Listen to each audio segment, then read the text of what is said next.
Yeah. Ba-doop, ba-doop, ba-doop, ba-doop. Here we go in 5, 4, 3, 2, 1.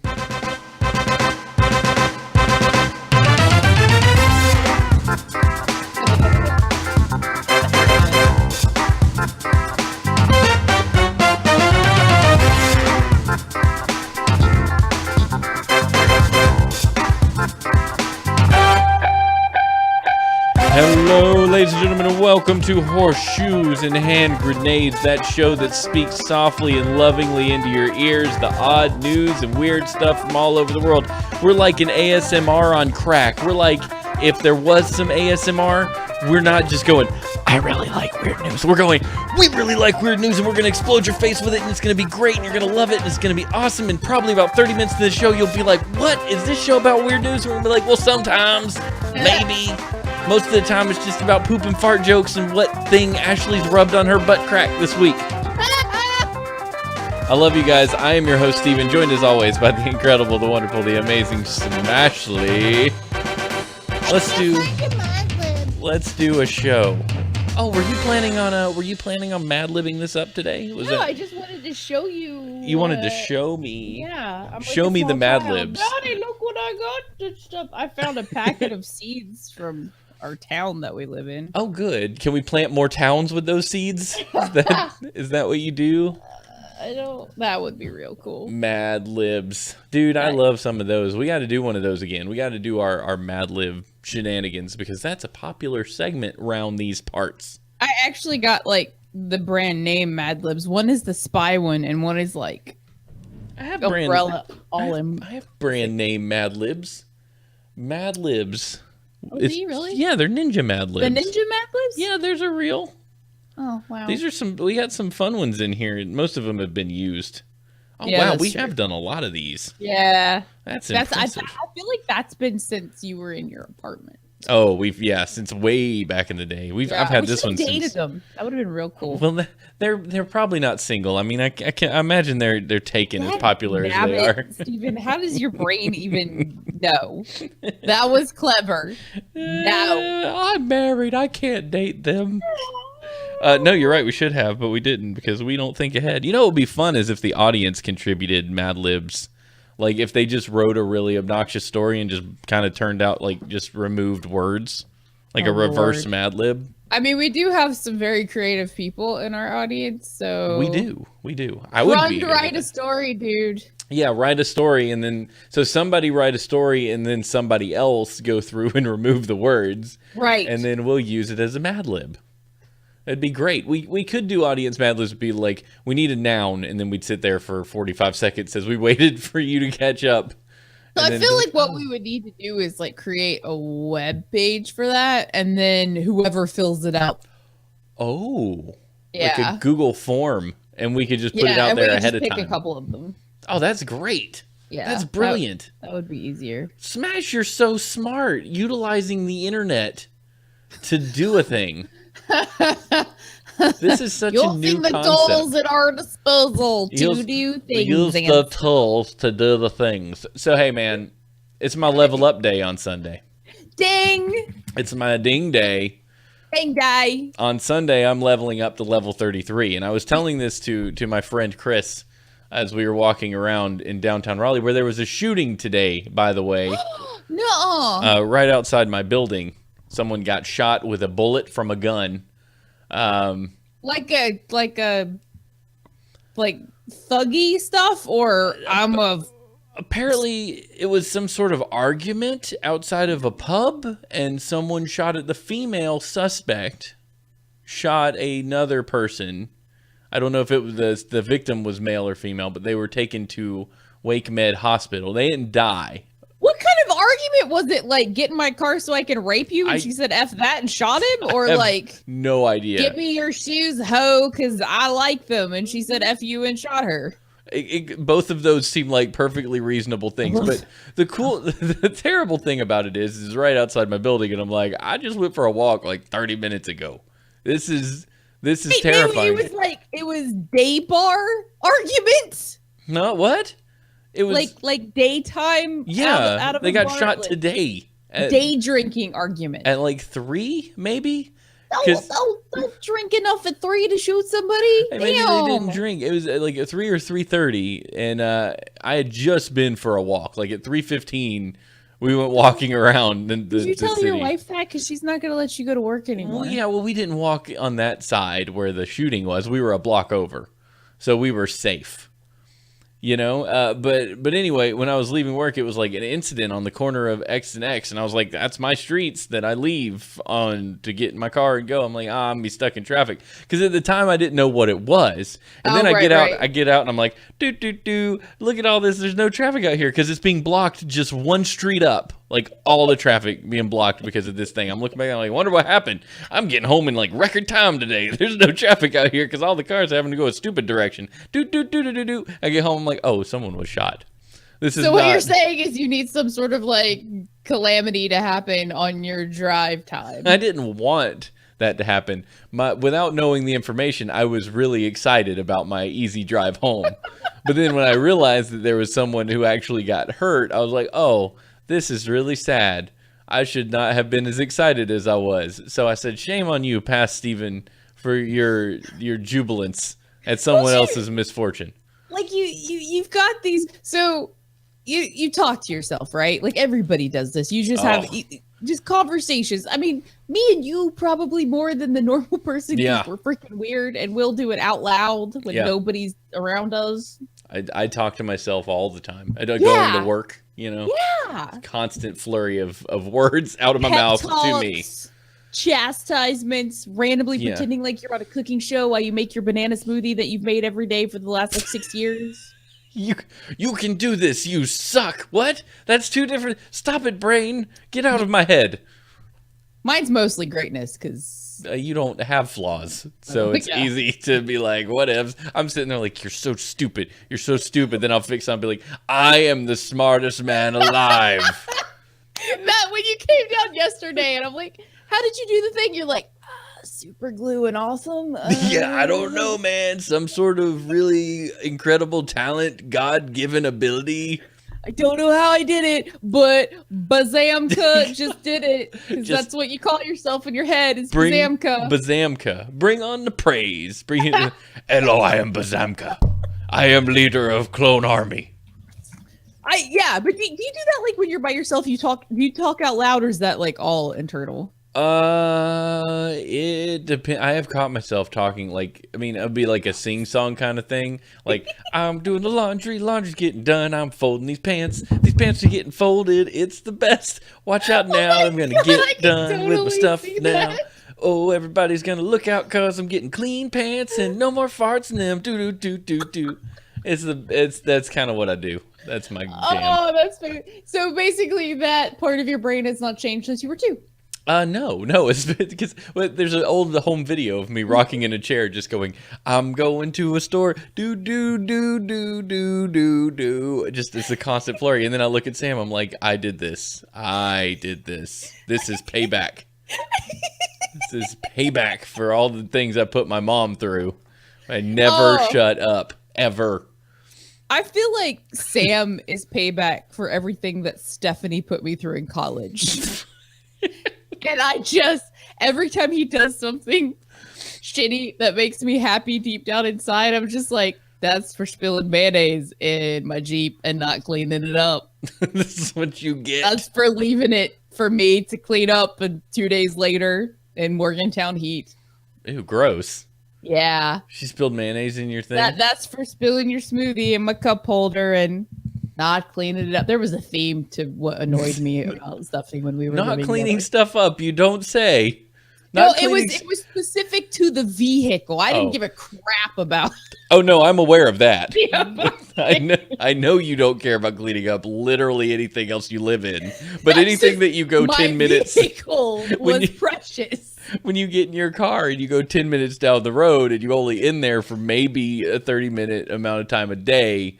That needs to be cleaned. But the thing that you live in, sleep in, exist in, all the other minutes of the day, right? It's fine.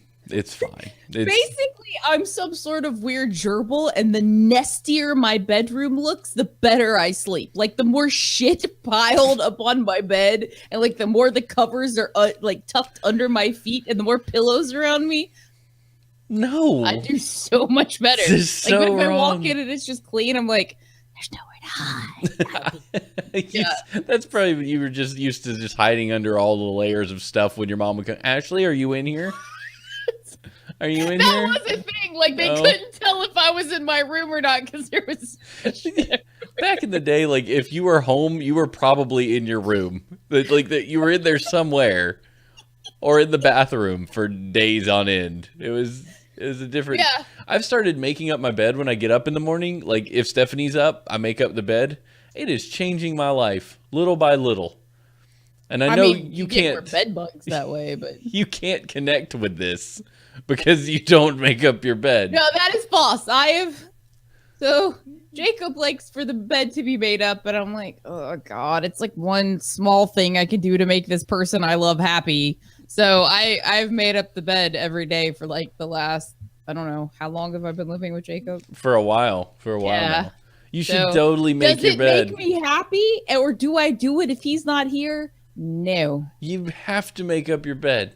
I find that days when I make up my bed, I go to work and I get to business a lot faster than days where I don't. It sounds stupid, but like the first 90 minutes of your day defines the rest of your day. And if you can kick it off with a task completed, oh man, it's a glorious thing because I'm like, I made up my bed. It's a psychological win early in the day. I mean, when I wake up and go pee, that's a win for me because I've normally been holding it since 4 o'clock because I'm too damn lazy to get out of the bed and actually go pee in the middle of the night. So yeah, when I wake up and I go pee, I'm like, gonna be a good day. Didn't wet the bed. Still got an extra 4 hours of sleep. I can't do it. Like I've woken up in the middle of the night, like you say, like at 4:30, and been like, dang, my bladder, I'm about to explode. Must fall back to sleep. Must fall back to do not want to get up and flush toilet. Must fall back to sleep.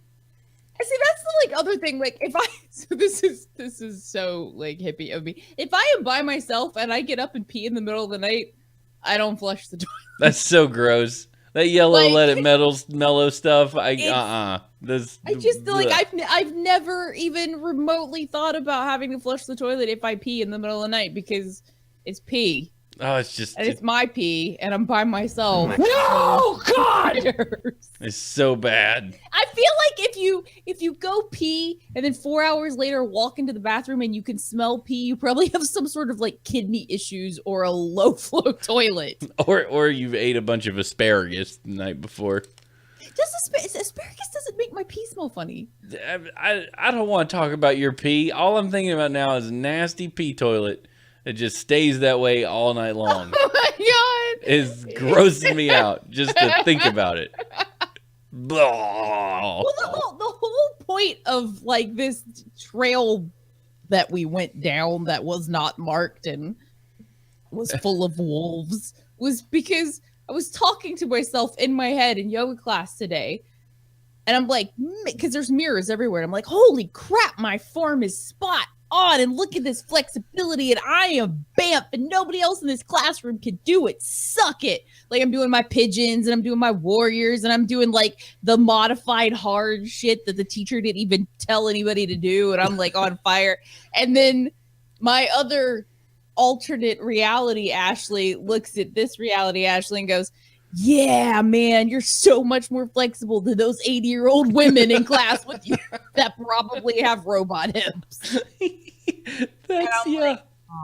That's the thing about going to a wellness center is that the amount of octogenarians that you're exercising with is high.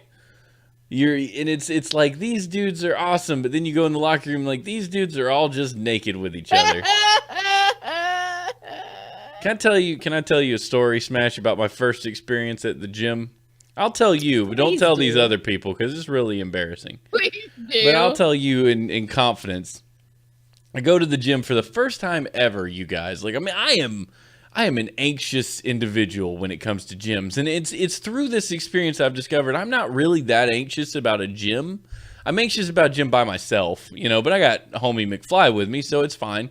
I am petrified of the locker room, like petrified of being in there. And because I had like in middle school and stuff, we'd get picked on because you nerds in the locker room with all the jocks. Great, this is awesome. This is where you develop. Really have that experience? Yeah, it's where you develop the sharpest wit you can because it's the only thing you've got to survive.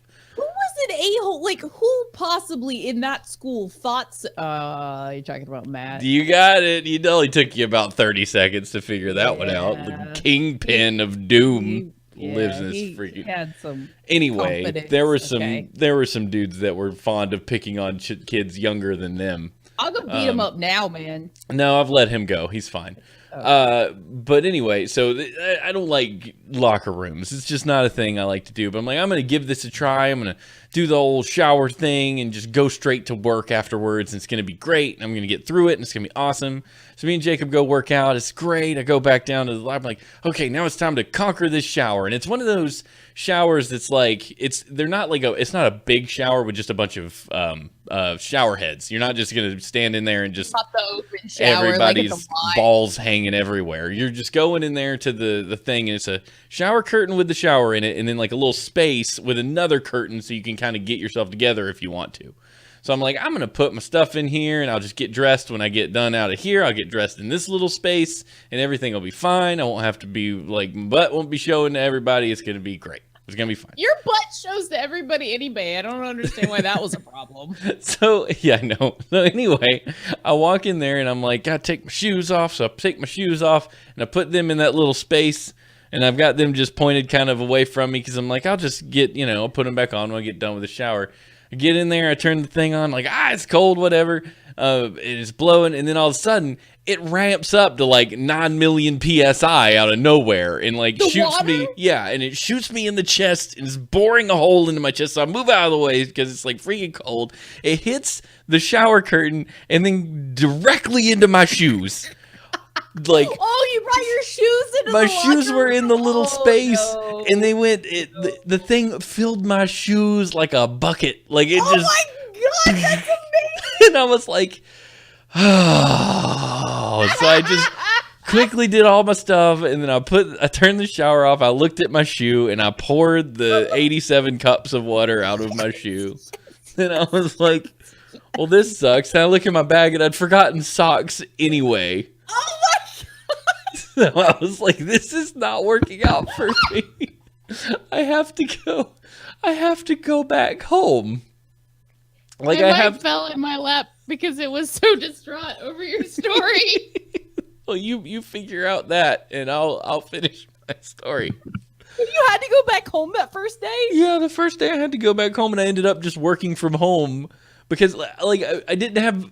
What am I supposed to do? I put on my wet shoe smash. I put my bare feet. Oh my god! It ruined your day. It ruined everything. I put my bare feet in my wet shoes. And I walked over to Jacob, and I'm all normal. I'm like, well, see you later, buddy. This was great. Squish, squish, squish, squish, squish, squish. And I walk out of the building. I'm like, I'm so stupid. I'm so stupid. Well, even the thing is, like, earlier that morning, it was like, I'm going to pour my coffee so I could get it in my thermos. I'll take it, and I'll drink it on my way to work after we work out. And I forgot to put the coffee in the coffee maker the night before, so I made hot water. So, like, everything about my morning just was a disaster. I over-prepared, but not in the right ways. So I was just like, F this gym. And I put my stuff up.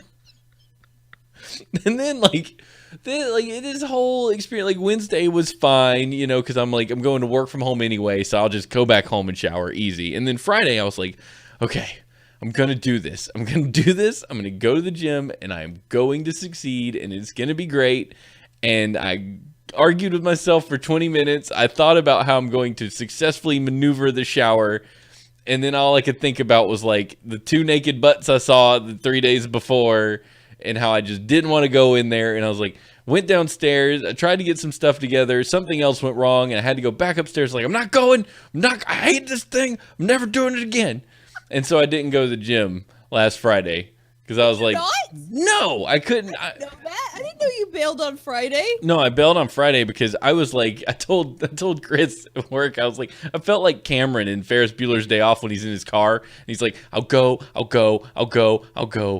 He'll keep calling me. Because Jacob texted me that morning, like, call me, and why don't me come over, and I'll go, and fine. And then gets out of his car and then he runs and like stomps around and like jumps and That's where I was. Except I failed. Cameron made it to Ferris's house. I did not. It was a disaster. My God. You know, you and McFly have such a bro relationship. He did not tell me that you did not show up. I didn't tell him that I didn't go. Because we were gone. You weren't there. Yeah, you guys were gone. Oh, okay. So I was going by myself, which was like not gonna happen. I mean, it could have, but it didn't because I psyched myself out. I had the anxiety brain was like, and I was like, can't do it, not gonna do it, never going, leaving, go Monday. I'll go Monday. I'll do it Monday. I'll make up. This is like literally what I was saying in the kitchen, like talking to yourself. I was saying all those things in the kitchen while I was trying to get my stuff together, hating myself. Oh my God, that's so amazing. Yeah, I feel like if you skip the gym, it has like really negative. Like it's just it messes your brain up, man, because you're like, this is one thing like during the day that I did really good for myself, and if you don't do it, you're like, where can I fit in this other goodness? Oh no, I don't care about that at all. I'm not there yet. I'm not where you are. I'm just like, hey, I didn't go to the gym today. Oh well, go to work and do good stuff today. Keep on going. This is what a positive outlook does for you. You just go, sometimes you screw up. It's fine. I don't know. I like the classes. Like I feel like just going to the machines and stuff would be great if you were doing something specific or duty, because like dudes don't really do classes. I was like duty. I duty sometimes, dude, not at the gym. Dude, bro. But yeah, the locker room, like I feel like all locker room showers are exactly like that. You've got your little inner sanctum and your outer sanctum, but it's all wet. Like the shower side is always wet. So I just walk around barefoot. I throw my towel on the floor so I can put my feet through my like underwear and my bottoms so I don't get them wet. That's smart. So you like multiple towels or something? I just throw it on the floor. Oh, because you dry off and then you toss it on the floor. Yes. And and I don't really care if anybody sees me naked because they're mostly all old women anyway, and they don't really care. So, well, I don't care that nobody cares because I don't like it. And then I was trying to help myself, so I was like googling locker room anxiety. What do you do about this? And the first article I find is some dude going, "If you are afraid of the locker room, you're not an adult, and you failed to get past puberty." And I'm like, what the crap is wrong with you, you a-hole? Like. That's somebody that never had an issue in the locker room. Yeah, like that's just a jock guy who's been doing the thing forever, you know? I'm like, listen, some of us were nerds in middle school, and it was a bad experience. I don't remember. Steven, I didn't take gym during regular session. I took a bunch of stuff during summer school just so I wouldn't have to waste the gym credit during actual school. And smell like a foot. Yeah, so I took that over the summer at Woodrow, which was 5 feet up the road. That was smart. And then I went to, I don't know what it counted for, but I worked at a veterinarian office. Oh, I got to play at a vet's office all summer, and that counted as my health credit. That's so stupid. My mom like weaseled me out of everything awful in that school. That's amazing. I wish I'd have done something like that. I could have really done without the gym. Because Stephanie, she did karate. And that counted as her physical education credit. Somehow. I don't know. I just was another normal kid who was going to the stupid gym. And I don't even know why they made us do it. Because the 7th graders smell like old feet when they come out of the gym. Like, I didn't know it was that bad till I was like, we had a school that ran from like 6th grade to 12th grade. Like our half of the school was 6th grade, 12th grade. So like when you're in 10th or 11th grade and you figured out deodorant and whatnot, and you finally got your life together, and then you go into a classroom after the 7th graders have had gym, you're like, good Lord, were we like this? And the teachers are like, yes, all of you, everyone did this. And we're like, why didn't anyone tell us we smelled so bad? I don't understand. Like, some of my, like, girls from church, there was one particular, the cutest little girl on the planet, and her hair always smelled like cat pee.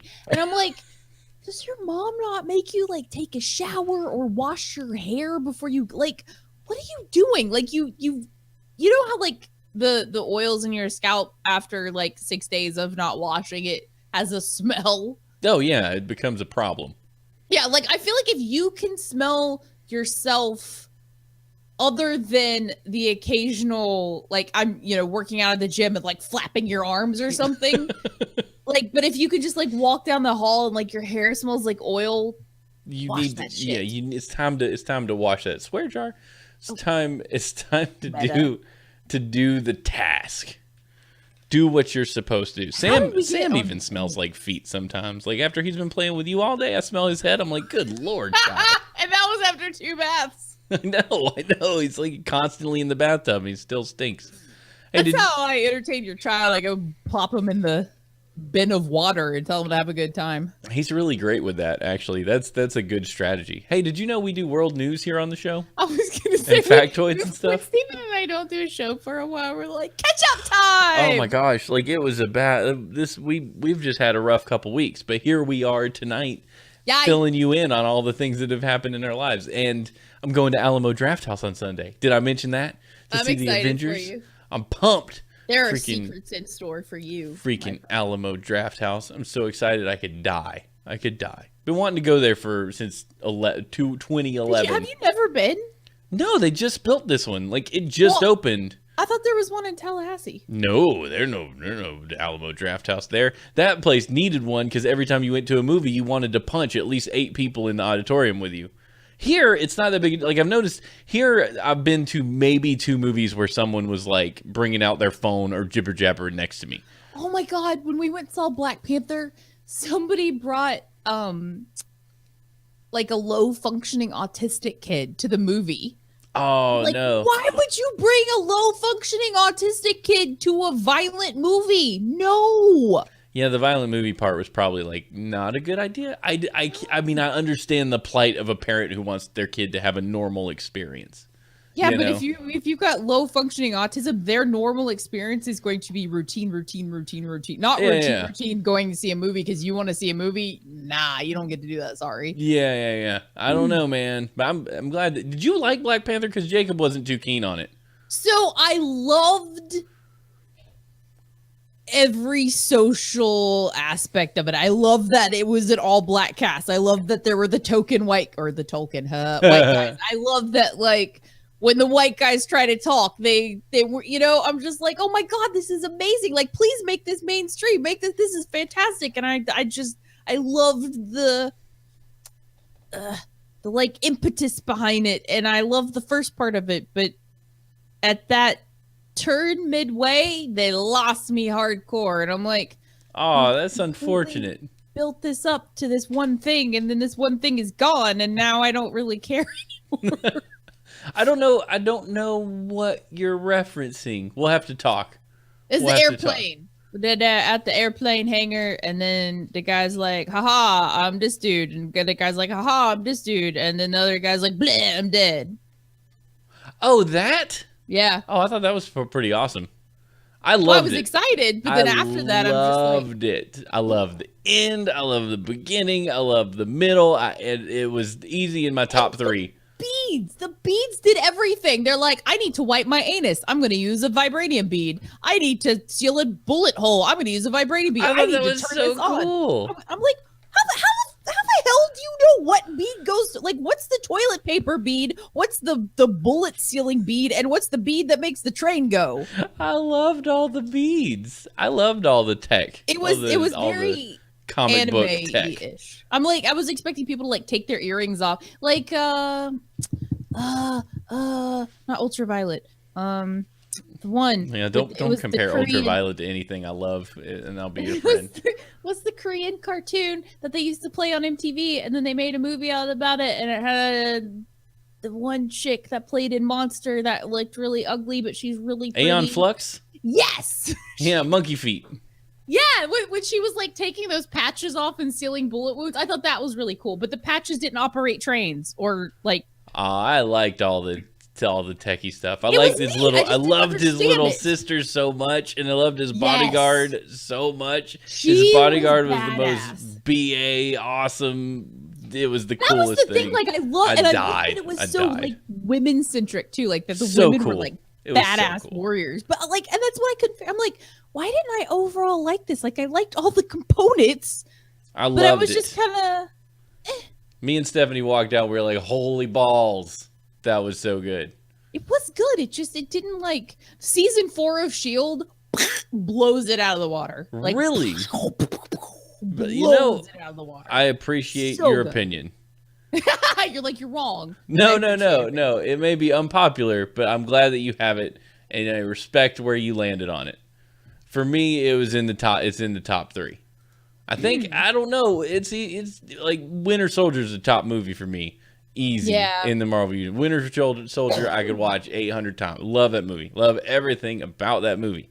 And then I don't know what comes after that, to be honest with you. Maybe Black Panther does. I don't know. I need to go back and watch the entire universe again. Iron Man was just phenomenal. Good. It was good. It's not even that dated. I watched it recently, and it was really good. I actually wrote a blog post about it. Wasn't that like 10 years ago? 2008, yeah.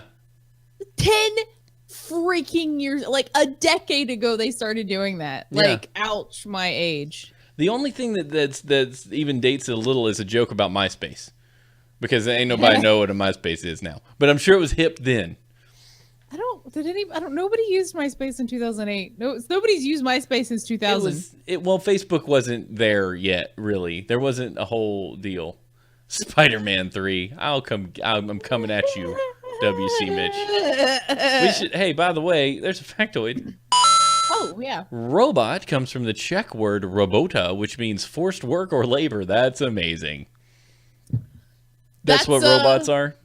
I really, really, really want them to continue the Terminator franchise, but not make it suck. Smash! Did you hear? Did you hear the news? No. Did you hear the Terminator news? No. They're making another one. They've just no, stop. Don't freak out. James Cameron is back on board producing, and he said it will be a direct sequel to Terminator 2 Judgment Day. He's like, just pretend it's some alternate timeline and Terminator 3, etc. do not exist, and this is a direct continuation from Judgment Day. Yeah, right? I know. You got the chills. It's so Wait, I'm so but like yeah, what? so I don't know what that legit. means. So I don't know what that means about actors and actresses and who's going to be what. Maybe Sarah Connor's not dead of something stupid. Schwarzenegger's not going to be in it, from what I understand. Maybe a cameo, because they do that kind of thing. But there's a new dude. I'm fine with. Like I loved him as the T-1000, but T-800. What? Yeah, T-1000 was the T-1000 was the dude with the ears. I love that you've never seen the first one. No, I still haven't seen the first one. And you're just like, no, I still know the names. I still know stuff. I got like 9 out of 10 trivia questions for movie quotes last night. Like a boss. Oh, I heard you guys finish second. We did finish second after a tiebreaker. Yeah. It's because Landon wasn't there. Yeah, we were tied for second with somebody, and we were like, and Jacob's like, bam, I got this, and we won. Yeah, it was pretty fantastic. Nice. Anyway, speaking of awesome stuff, world news.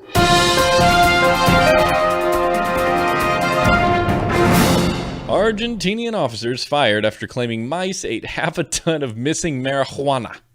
Oh, shit. Half a ton. Could you imagine? We lost 1,000 pounds of marijuana. I don't know where it went, but the mice probably ate it. Does edibles mess up mice like it messes people up? The mice are just like laying around, like, anybody have any Cheetos? 8 Argentinian police officers have been dismissed after claiming that more than half a ton of marijuana, which disappeared from a police warehouse, had been eaten by mice. The disappearance of the drugs was discovered during an inspection of a police warehouse for impounded drugs in the town of Pilar, which is 60 kilometers outside the capital city of Buenos Aires. That's extra information for you today. If you ever get a trivia question, what's 60 kilometers outside of Buenos Aires? Oh, the town of Pilar. I have, yes, I'm with Crund on this. I'm like, the cops smoked it, and we're like, oh shit. Mice, dudes. The mice, they be everywhere and junk, and they ate The mice, man, they did. I know they did. Mice love marijuana. I had a brother once. He had a mouse. It ate all his marijuana. The cannabis had been in storage there for 2 years, but of the 6,000 kilograms that had been registered, only 5,460 kilograms were found. Suspicion fell on the city's former police commissioner, Javier Specia, who had left the inventory for the impounded marijuana unsigned when he left his post in April 2017. His replacement, Commissioner Emilio Potero, noticed the shortfall and notified the force's Internal Affairs Division, who inspected the warehouse. Called before Judge Adrian Gonzalez Charvet, Specia and three of his subordinates all offered the same explanation. Oh, good. Gotta have your story straight. The missing narcotics had been eaten by mice, they said.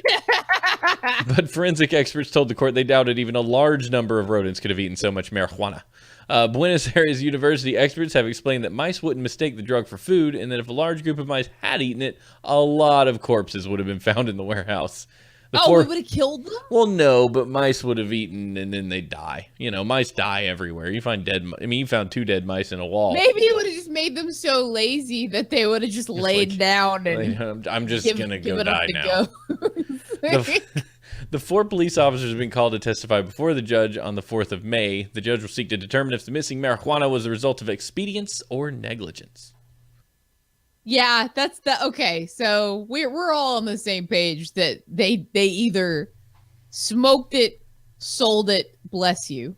Thank you. I did sneeze, but I muted it. That was because I'm good. I'm a pro. I mean, I'm sure that was 20 seconds off, but was. I saw you like making this face like. So I'm assuming like something either bit your ass cheek or you're about to sneeze. Both, actually. It's this mice is trying to get at my marijuana in my back pocket. That's so funny. Yay! Oh, speaking of Steven being a reverend, I heard that you've been getting hit up to do more weddings. I'm getting drafted to do weddings. I'm so good with it, though. I told Jacob, I was like, as long as ours is the first one. So WC Mitch, like, you gotta wait after June. Yeah, I'm getting told you're doing the wedding. And I'm like, okay. Scenarios because like I'm the Church of the Flying Spaghetti Monster and she's like a pastafarian and like nobody takes us seriously, so you gotta do it. That's basically what we said. Well, I love both of you, so whatever, sure. Listen. I am from a long line of rebels. And I think the government can I think the government can shove their marriage intrusion right up their government buttholes. Yeah, they're like, so. Oh, it is. You have to pay for license, and then the license we have to give it to you. I'm like, no, people have been like telling each other they want to be together forever for millennia. Like, we don't need your permission, Uncle Sam. So shove it. And let whoever do whatever. At least Uncle Sam doesn't take what was it? The rights of the estate lord, where they could have some sleepy time fun with the virgin wife. Yeah, that from Braveheart. I saw that movie. If the lord could lay with the ladies. I am about to lay some like super hippie pseudoscience mumbo jumbo awesomeness on you. Well, that you said hippy dippy pseudoscience, which means I'm about to disregard everything you tell me. So the guy who originally posited this was a physicist from Russia, right? So science-minded fellow. So right, Russians. You guys have heard, yeah, right. You guys have heard about the law of attraction thing, like that. What was that stupid book and the little movie they made called The Secret? It's got like that S on it that's like stamped in wax. Oh, Oprah's thing. Oh dear God. Oprah was big on The Secret. Well, it's based the whole thing is based off a book that was written in the it was published like in 1910, and it was called The Law of Attraction, right? So whatever you think about and spend most of your energy on is what you're going to attract in your life, which makes complete sense. Yeah. Because if I'm thinking about, I don't know. I'm going to be a great writer one day. So I sit down and I write every day because that's what I think about all the time. Like, eventually you're probably going to get published unless you're just a complete pile of rubbish. It's the Harrison Ford method. Stick around until everyone else quits. Is that what landed him on Star Wars? That's what he said. He said, I just didn't stop trying. Everybody else gave up. Yeah, I mean, that's literally like what the law of attraction is. It's whatever you think about, like, floats into your life. How to manifest your dreams. Yeah, essentially. Like, you can't just sit there and go, I would like a bicycle, and go open your front door and you have manifested it, like, without doing the appropriate steps that the life puts into your way. So anyway, this guy is talking, it's called reality transurfing, right? How to transurf realities was what the book's called, but it was in Russian. Hold on, I need to go get some marijuana to listen to this. I swear, like, if I had those mice around me, this would be the best conversation. So basically what he said was, and I'm going to use a smoker as an example. So say I smoke and I'm like, I don't want to smoke anymore. So what you would do is to move your consciousness to a different reality where you never smoked. So you wouldn't smoke anymore because you never smoked in that other reality, right? Yeah, I'm following you, man. Keep going. This is great. I swear, like, this is a huge thing. But it relates into this law of attraction thing. And I really had a point, and I can't remember what it was. You were going to lay it on me. You told me you were going to blow my mind with, like, some hippy-dippy pseudoscience. I was, but why? I'm following you everywhere except for the transfer of my consciousness to the parallel universe, Steven. Well, because it's multi-dimensional stuff. Like, it's the universe. You're talking about like, string theory or M theory. Like a web, right? But you would just slide across the web to this different... But we can't do that.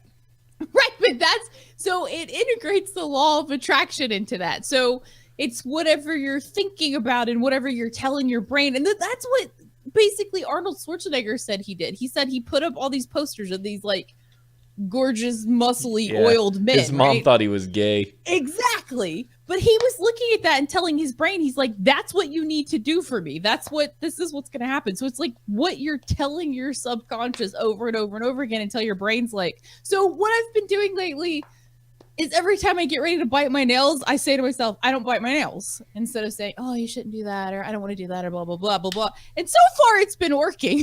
I don't want to think about it too much. You put your head in parallel universe, Ashley, who doesn't have a nail biting habit. Right. So that's the idea behind it, is just sliding across the web to this parallel dimension where you did or did not do something. My favorite thing out of this, not to discount anything you've said, but is Jamal saying, I'm going to slide into a reality where I am attractive. Dude, Bar, you are a good-looking kid. Shut up. And so that's the other thing. Like, if you sit and you go, oh my God, I'm so ugly. Because that's what I imagine Var doing for some reason. With the vocal fry and everything. You sound like a Cajun. I'm too ugly. Fix me some jambalaya. Oh my God! Somebody put the show title as Cajun French fry. What? I don't know. Hi, Eric. So I'm almost on board with some of what you say, because it really does have it. You can't think yourself better. You know, I don't believe that you can simply sit there and think yourself better. It requires action and movement. You know, like, you can think yourself an author, but you also have to write. Exactly, I can think about being a successful podcaster, but unless I podcast, I don't know, tell people about this show every week on 800 social media. It's never going to get anywhere greater than the 50 people that listen. Which is fine. I mean, that's great. I love the 50 people that listen. But, like, we are never going to get a sponsorship from audible.com where we're like, hey, get your books, and they pay us $5. It's just not going to happen. Even though I think about it a lot. Listening to books. Oh, I love listening to books. I need to see it, man. It's a time thing. You just kind of, like, I listen because I have to. You know, because it's easier for me to consume a book. Do you get mad when people say they read a book if it's an audio book? Are you one of those people? Yeah, it's good. Some people, I've had people actually argue with me that I did not read it when I listened to it in the car. But I'm like, reading, it means It just implies you absorb the information. You're bringing the words into your head. Like I can read, so it's not like I'm skipping a natural life skill that I should have. It's just going, I need an alternative means where I get the information into my head. It's still reading, to some degree. People get all upset. Like, calm yourself. Everything's fine. You didn't read it, you listened to it. Jace. Yeah, you stop talking about all the books you read. You don't read. Jace. I just finished the first Dragonlance book again, and I had all the feels ever, and I'm like, oh my god, I forgot. I started reading it, I'm like, ooh, this isn't written like I remember it. But after the first 30 pages, I'm like, oh, I'm all in. This is great. I'm back. There's books that I feel like I need to try, like Dragonlance. I need to books I want to read because I feel like I should read them, but I know it's going to be a slog and it's going to be painful. Like getting through Lord of the Rings. I feel like I should read Lord of the Rings. I should pick it up and I should read it because I'm a real big fan of that universe. I think it's awesome, but I get to Tom Bombadil and my head explodes, and I'm I can't read this anymore. But I feel like you just have to do it, You have to do it. I can read The Hobbit, in 3 sittings because it's freaking amazing, and it's written for kids that are I don't like anything, and they're like, yeah, there's not the 45 pages of the description of the blade of grass. I'm I am all for immersion and description, but hot damn, the grass is green. Move the hell on. It's you have to read it. That's why I love Joe Abercrombie. He's I'm barely going to describe anything to you. Best of luck. And you're but it's all described in dialogue and attitudes and cool stuff. I love dialogue heavy stuff. I love it. It's so good. It's so good. I freaking love Joe Abercrombie. Just everybody needs to read The Blade itself. Joe Abercrombie is such, because I picked up the book of the short stories, and I had just submitted a short story and I was feeling pretty good about myself, and I read the first 2 paragraphs and I'm I am a flaming pile of reheated dog shit. I cannot write. I am not creative.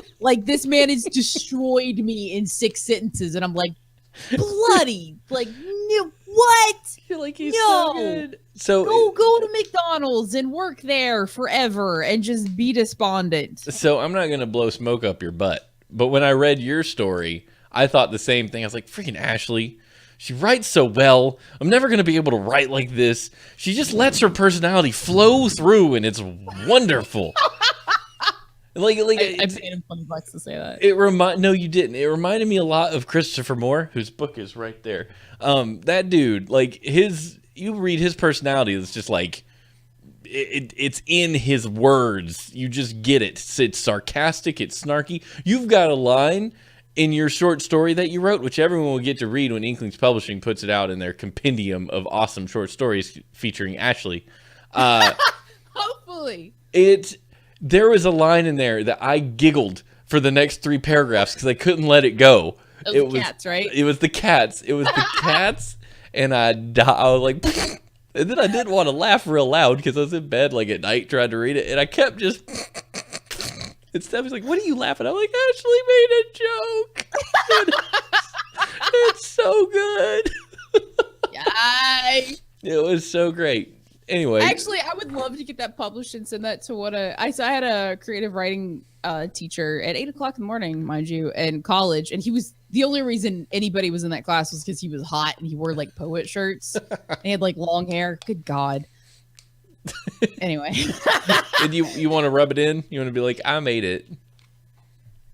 Well, no. He took me aside once because I had a submission, and he sat me down we were in this private room, and I'm yeah, I know what's about to. You look at him, you're no butt stuff. With him, I don't know. So he looks at me and he goes, "You write well," and I'm shit, yeah, I do. He goes, you were angry when you wrote this, and I felt like you were punching me in the face over and over again for the entire length of the story. And I'm what? What does that mean? He's like, maybe you should pull it back just a little. I'm like, but I was annoyed. He goes, oh, I got that. That's awesome. I got that. That's great. And then it's like hug with me forever. So I'm like, how do you, like, I don't know how to not writing my emotions. Punch people in the, so I try not to punch people in the face. No, Ortega, what's up? I think, yes, hi, Noriga. The shirt is like a pirate shirt. And I have always had crushes on people that wore those things. Like the puffy shirt, like pirate like shirts? like with the V that's like laced up. I'm like, oh, like the Carrie Elwes, like yes, Wesley, yes, that kind of thing. Yes, that's a good book too, by the way. The Princess Bride. That's another one where the writer's personality just oozes through the pages. He writes. I like when writers do like asides, like they'll say something and then like in parentheses do something. I'm like, I was in your head for a minute and it was awesome. Yeah, it's, gosh, people, I need to write a story one day. I'm going to do it. Small Town News.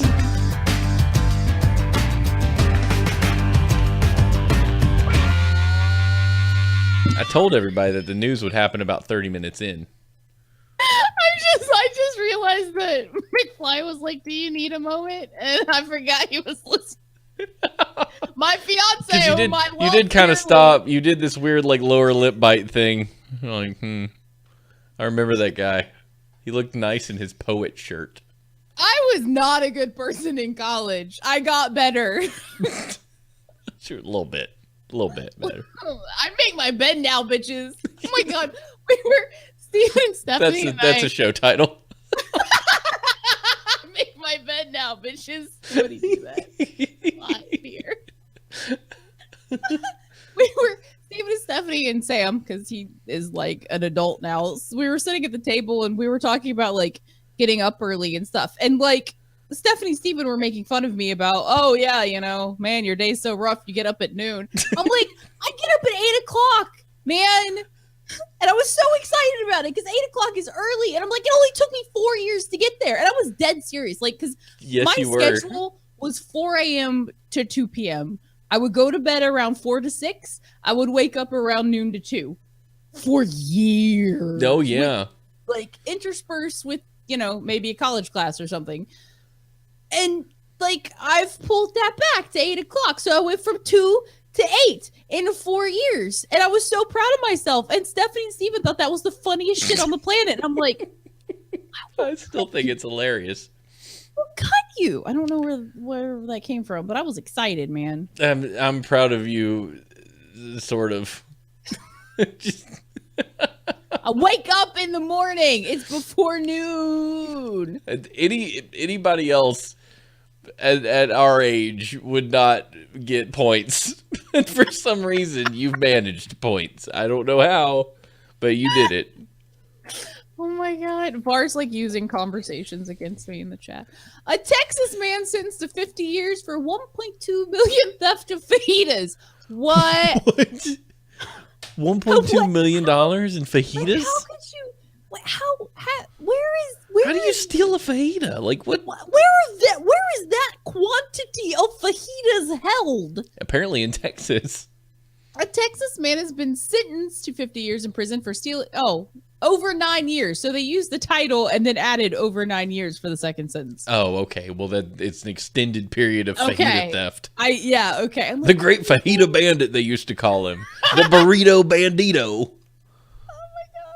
53-year-old Gilberto Escamilla was sentenced after pleading guilty to theft by a public servant. Wait, theft? Okay. Theft by public servant. He had someone. He had a little page from the Capitol building run down and steal a fajita for. That's what I saw, because that's how that sentence is structured. Pleading guilty to theft by public servant.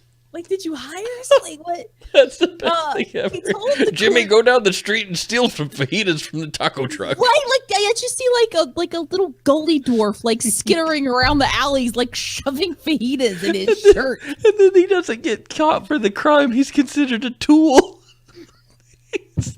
He's considered part of just an implement. Squirtle butts, if you take us to whomever is paying you for this fajita theft. He pays me in dead rats, sir. All the rats ate my weed. I needed the cash. Yay, call back. Gilberto told the court the fajita scheme spun out of control. Oh, yes, it did. He's been intercepting fajitas that he ordered through the Cameron County Juvenile Center where he worked and delivering them to his own customers. He's like at a back window behind the juvenile hall. Hey, meet me back at juvie. I've got some great fajitas for you. Wait, so how is he stealing if he ordered them? I'm so confused. His scam was uncovered when he missed work for a medical appointment, and an 800-pound fajita delivery arrived at the center, which doesn't serve fajitas. Oh, no. What? I'm so confused. He was having fajitas delivered to the juvenile center as part of the cafeteria, is what I'm assuming. But he wasn't actually feeding them to the students, or the students. Selling them. He was selling them out the back window to other people, or maybe even to the juveniles. Like that's what I don't understand. Like, okay, A, where is he getting his fajitas from that night? Like, people would put, like, I'm gonna go to the juvie and get my fajita. Yeah, like, hey man, I heard of a great place where we can get some good fajitas. It's at the juvie. What? No. Yeah. Why don't we go down to El Rancheritos and get a fajita?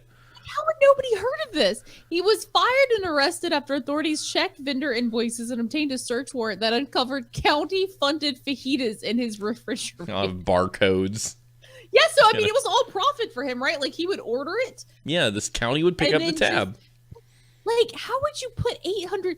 Like, how would that handoff go, right? Like, the truck rolls up and you've got 800 pounds worth of shit that you need to, A, keep cold, and B, get in your vehicle. Who does this stuff, man? Like, I guess I don't have a criminal mind, so I don't know why you sit there and go, I got the perfect scheme and I'm going to get away with it.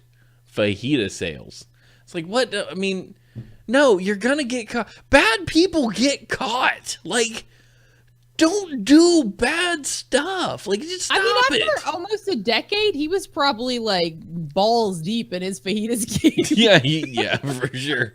He was all in, if you know what I mean. Like, I just don't understand.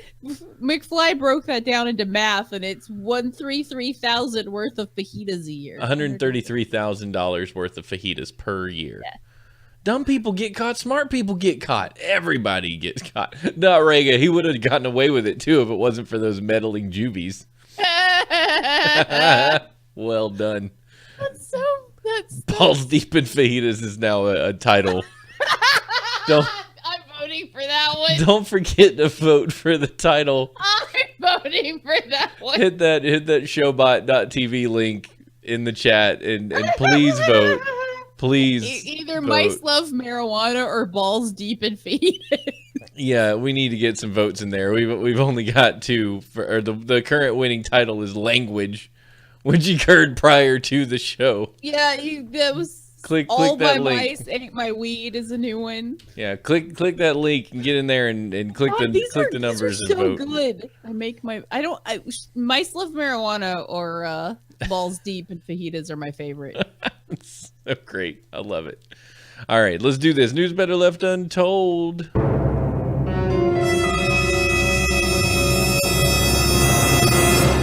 Madagascar officials discovered 10,000 stolen tortoises crawling in home after reports of a rancid stench.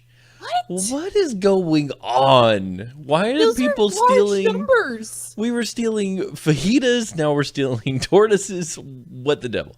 The smell was overwhelming as Madagascar police and wildlife officials pulled up to a 2-story home in Toliara earlier this month, but the inside of the house was even worse. It was there they found thousands of endangered tortoises crawling in every room of the house.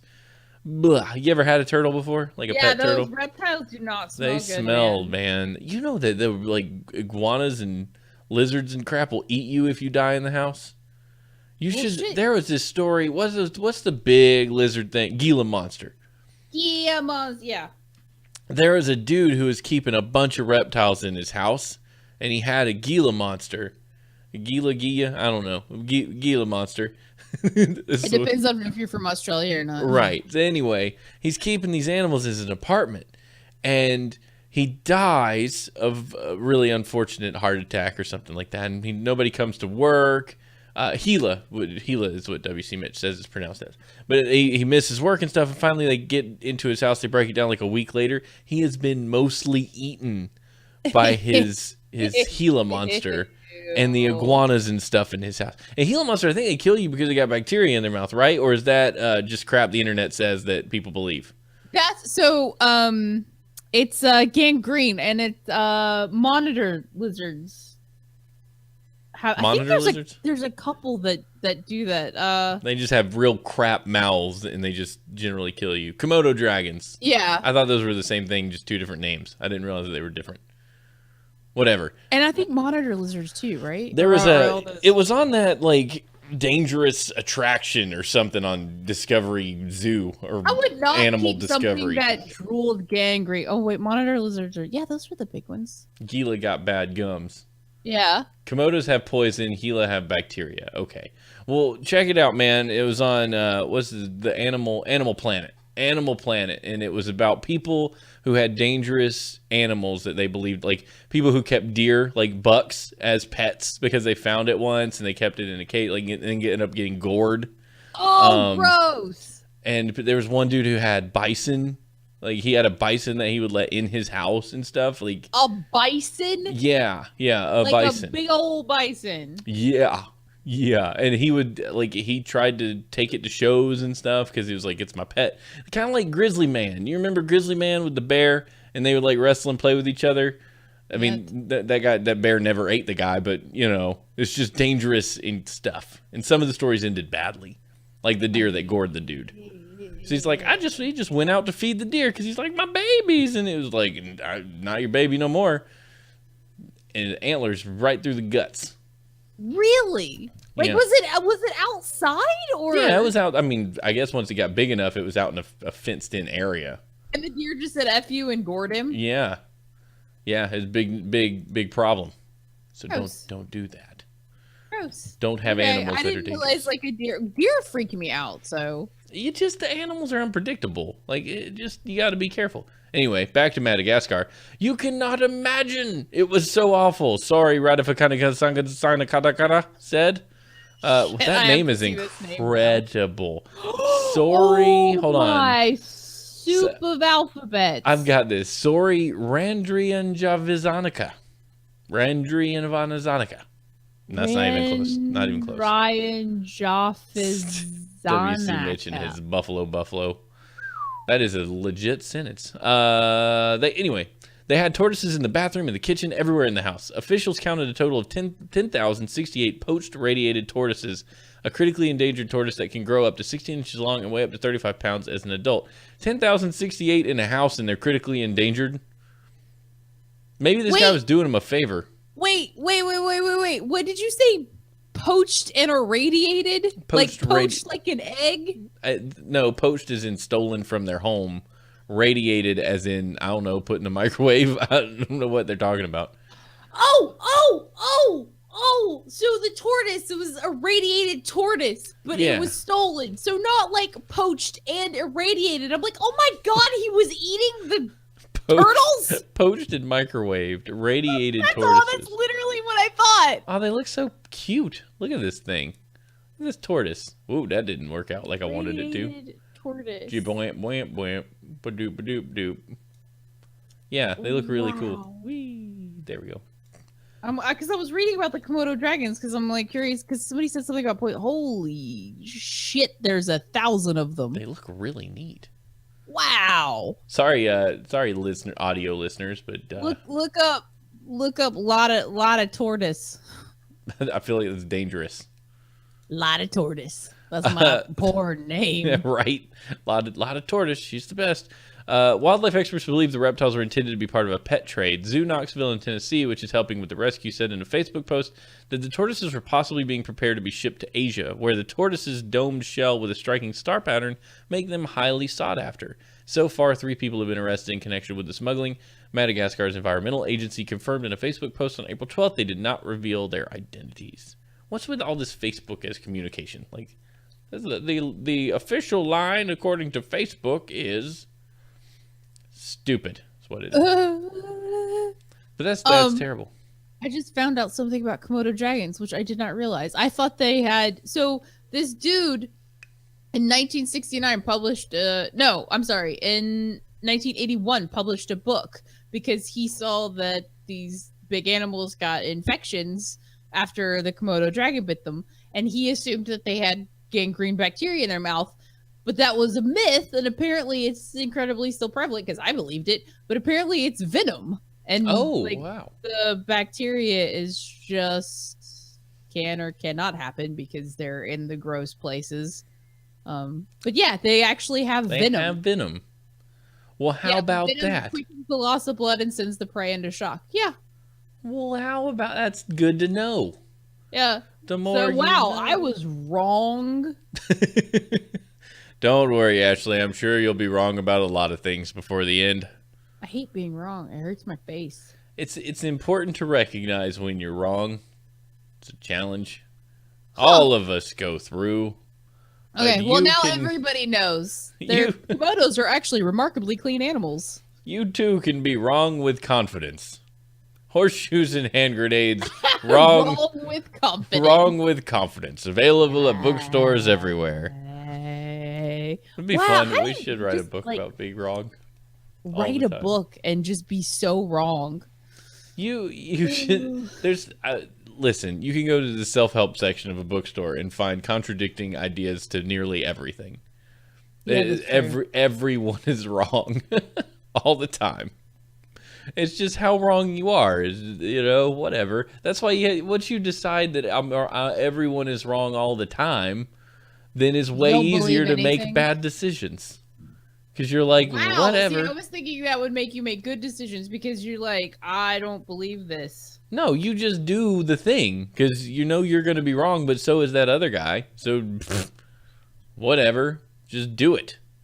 Right, but wouldn't that That's what Nike says. To greater Nike. I can't believe isn't it funny like stuff that was staples like when we were younger are still like Nike's still going, right? Adidas is still going, but Belk, where the hell is Belk? And there is a Belk about Sears and stores, but the brands are still there. Well, like Adidas, everybody's gonna wear those stupid soccer shorts till the end of time. Yeah. And I can't wear their shoes no matter how much I like them because my feet are too wide and their feet are made for people with like popsicle stick feet. I have a pair of, but they're white and I've worn them once and I don't want to wear them because I don't want to get them dirty because they're white. Well, that seems like a really impractical shoe. Yep. If it's a shoe you can't wear, what's the point? Anyway, WTF!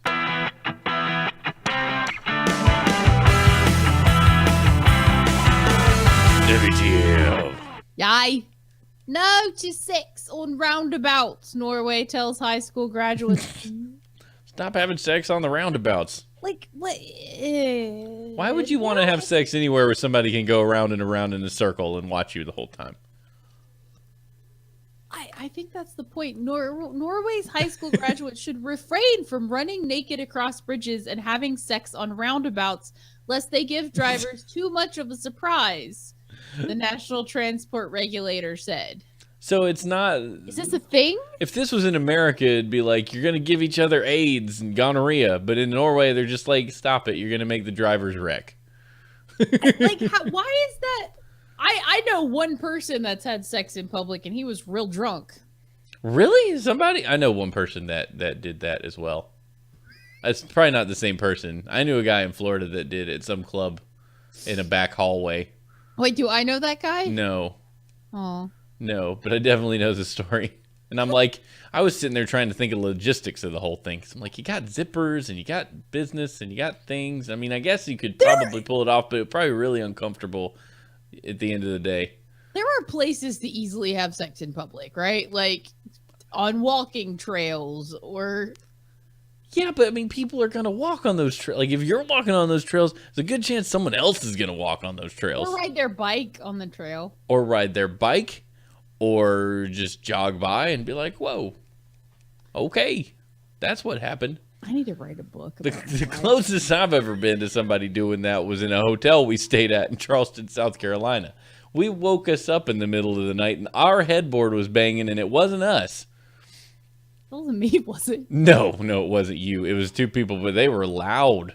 They were loud. Like, it was. I don't remember that. That wasn't me. No, you weren't there. It was me and Okay. Stephanie were on a trip, and like the hotel room next to us, it was like, what is going on? Because Well, you knew y'all what just was woke. going on. Well, y'all just woke me up at like 1 a.m. Like, go to bed. What I are would have you- started yelling back just more loudly. they were into it. That's what I know. Norway's it says annual, but my brain said anal because it's sex. Because that's what we were thinking of.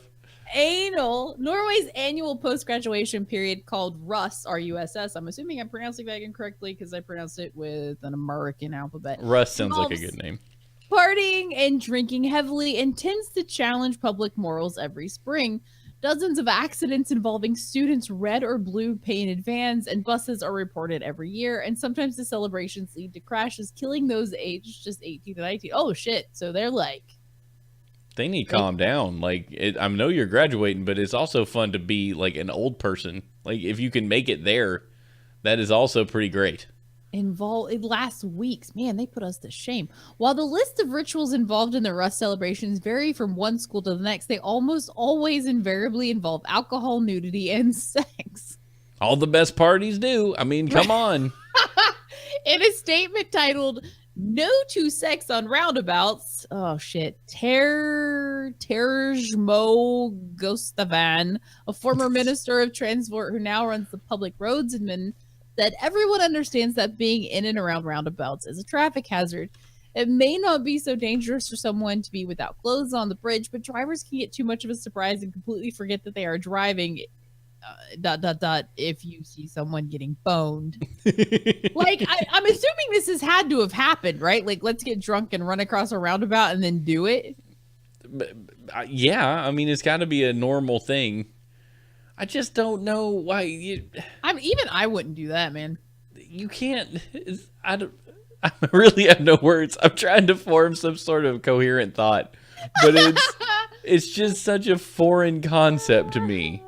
To be outside in the wild and just be like, let's go bang it out over here. This is gonna be great. Like, I don't understand. Oh my god. I just realized that the chat room is just making so much fun of me right now. I feel like you should just be safe in your home, hotel room, car, somewhere you can control your environment. Not out in the wild. But I mean, hey, some people, it's their thing, and if that's your thing, then that's great. I'm not do that your person. thing, but make sure it doesn't kill other people. Yeah, WC Mitch, have sex in the roundabout so long as it's safe. I mean, go have sex in the woods, man. Like, that's Get some pine straw up your butthole you don't sometime. have to like lay down. I just Some don't. yoga. I'm trying so hard to dance around the idea that you know what you're talking about. And it's so hard. I'm just like, must keep glancing over this. Must keep just scooting right past it going, well, howdy doody. My next book's gonna be places that you can have sex on the outside and the likelihood of you getting caught ranked. Like Trump or no. I don't want to know. I just don't. As far as I'm concerned, everybody I know is celibate. Because it just makes me have a nicer day. I mean, you and somebody have a kid. There's only so many places you can go with children in the house. Even your bedroom may not be safe. It's like at any moment there could be a knock. I will say this, that Sam stays in his bed until we we didn't make this a rule, but he'll just lay there till we tell him, hey Sam, you can get out of bed. He's like, well, okay. he chills. He likes his downtime, and then when he's done, he's like, I want to come downstairs. You guys are like, okay, there's literally nothing stopping you, and he's like, okay, I'm coming. We're like, you can come down when you wake up, and he's just like, okay. But then the next day he'll lay there and sing until we say, hey Sam, you can come down. Okay. That's because he's you. When he's nice, he's you. Yeah, he's been a little bit of a butt. But that's because he just turned 3. Tired. He was fantastic yesterday. We had fun. Oh, yeah. As long as you're doing everything that he wants to do, it's fine. Until you need him to put on his underwear, and then it's an entirely different game. I just made him stand on the bed on the railing and then jump into his pants. I tried to get him to do that. I ended up finally talking him into putting on gym shorts and his monster truck rain galoshes to go get food with me. Oh, that's amazing. He looked awesome. And it was like, okay, yeah, you're definitely 3. This is gonna work. No one cares. You're fine. I still dress like that. And it's fine. You look great that way too. Sure. Your shed shall be known as the anti-celibacy chamber. No place to escape. No, nobody wants to put Paul and W.C. Mitch came up with that. Nobody wants to pull their britches down in my shed. There could be a Black Widow spider in there. Nobody's been in that shed. Like, has that door been opened in the last 2 years? Yeah, I go in there. There's stuff in there I need. But don't worry about it. It's really fine. It's really, everything is great. Hey man, hey Smash, so I learned 2 weeks ago or so that you occasionally get feedback on our shows, but we don't get email, but you get told by people. Do you have anything to share from the feedback loop? Because that's basically what our mailbag is. Ortega said, where's my stuff? I think I told you what Ortega said. Ortega. Daniel Ortega? Nortega. Not Rega? Oh, he said, just listen to the Struggle Shaped Bumholes podcast and realize that Steven needs a poop knife. And he said it's a perfect gift. Thank you. So you might get a poop knife. Is there really a poop knife? Yeah, we're gonna Google that. Knife. Poop knife. There is a poop. Oh my god! It's on Amazon. What the shit? Poop knife. Oh, weird. Wait, no, these are not real. These are just knives. Oh wait, no, here's a poop knife. The original poop knife. It's a real thing. Oh my gosh, you guys, the original poop knife. What? Yes, this is for real. Do you, your friends, or your family poop big? Do those logs sometimes need a little help going down? Endlessly spitting poops will mock you from the toilet vortex no more. This knife will chop the most compacted of brownies, the most seasoned of sausages, can handle the hardwood of butt logs. The longest of sewer snakes, the most ferocious of bald crocodiles, and the fattest of heaved Havanas. My God. This poop knife is one of a kind, made from metal reinforced silicone. It's strong, hygienic, and easy to clean. Guaranteed not to turn into rusty, punji stick. Be a samurai of the porcelain poo-poo platter. Oh my gosh. Smash! What are we looking at? How is this a thing? I am getting you this shit for your birthday. No, you're not. No, it would go well with my assortment of poop-related items, like my my rectal rocket. Rectal rocket up my butt. It feels so good. It's my birthday. All I got was a poof knife. Oh my god, there's a shirt with it too! This is the best thing. Ortega, you've just made my life so endlessly amusing right now. The poop knife. I did not know that was a literal thing. I was 22 years old when I learned that not every family has a poop knife. Like, oh my god, if you need a poop knife, eat some freaking chia seeds, man. This is amazing. Bar's like, I have Steven's address. Okay, I have to read some of this. So, skipping. Fast forward to 22. It's been a day or two between poops, and I'm over at my friend's house. My friend was a local dealer, and I always had guests over because you can't buy weed without sitting on your bum and sampling it for an hour. I excuse myself and lay a gigantic turd. I look down and see that it's sideways one, so I crack the door and call out for my friends. He arrived, and I ask him for his poop knife. My what? Your poop knife. I need to use it, please. WTF is a poop knife. Obviously, he has one, but maybe he calls it a more delicate name. A fecal cleaver, a dung divider. I explain what it is and why I want it. He then starts giggling, then laughing. Then lots of people start laughing. It turns out the music stopped, and everyone heard my pleas through the door. It also turns out that none of them had poop knives. It was just my effed up family with their effed up bowels. Oh my god. I told this to my wife last night, who was amused and horrified at the same time. It turns out that she did not know what a poop knife was and had been using the old rusty knife hanging in the utility closet as a basic utility knife. Thankfully, she didn't cook with it, but used it to open Amazon boxes. Ew! How is this a thing? Apparently, this guy came from a home where a poop knife was normal and didn't realize till he got outside in the real world that it was not a thing that you had. I was convinced your family didn't have plungers for a while because you don't keep them in the bathroom where people can use them. Well, we did. I mean, we ate vegetables and shit, man. We didn't need a plunger. Everybody needs to put the supply. We've been through this. I know. We've been through this. The supplies to clean up after yourself should always be available to guests so they don't have to ask for the poop knife. They can just be like, shoot, I left streaks in my friend's toilet. Good thing he has the Comet and the toilet brush laying right here for me. Now I don't have to say anything. This is a thing. Poop bags? I'm assuming that's for your dog and not a person. I sure hope so. I'm like I think about those horse feed bags you put on the horse's face. Instead, you just hook it to your belt loops and open the rear door, and there he goes. Like a trucker bomb. This is like, there's the original poopknife.com. I don't think you understand, like, it's a poop knife. Like, it's a huge...